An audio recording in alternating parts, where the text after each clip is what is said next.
বুধবার নদিয়ার কালীগঞ্জে তৃণমূলের একটি কর্মী সভা ছিল এবং সেই সভায় উপস্থিত হয়েছিলেন তৃণমূলের সাংসদ মহুয়া মৈত্র।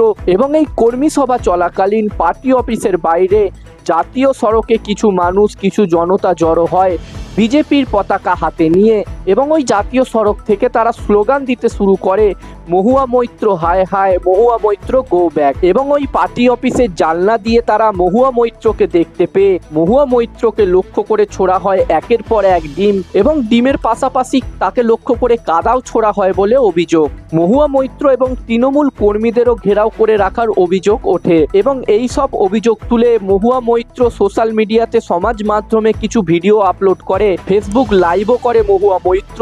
মহুয়া মৈত্রের অভিযোগ তাকে বেরোতে দেওয়া হচ্ছে না, বিক্ষোভকারীরা সকলেই বিজেপির লোক এবং তাদের লক্ষ্য করে ডিম সহ একাধিক জিনিস ছোঁড়া হচ্ছে। এবং ভিডিওতে পুলিশের নিষ্ক্রিয়তা নিয়েও প্রশ্ন তুলেছেন মহুয়া মৈত্র। ভিডিওতে মহুয়া মৈত্র বলেন, এটাই এখন রাজ্যের আইন শৃঙ্খলার পরিস্থিতি। বিজেপির লোকজন জমায়েত হয়ে ঘেরাও করে রেখেছে আমাদেরকে এবং আমাদের ওপর হামলাও চালানো হচ্ছে, তবে এসব দেখেও পুলিশ কোনো অ্যাকশন নেয়নি, পুলিশ চুপচাপ দাঁড়িয়ে রয়েছে এবং এই জমায়েতকে সরাতেও পুলিশ কোনো পদক্ষেপ নিচ্ছে না।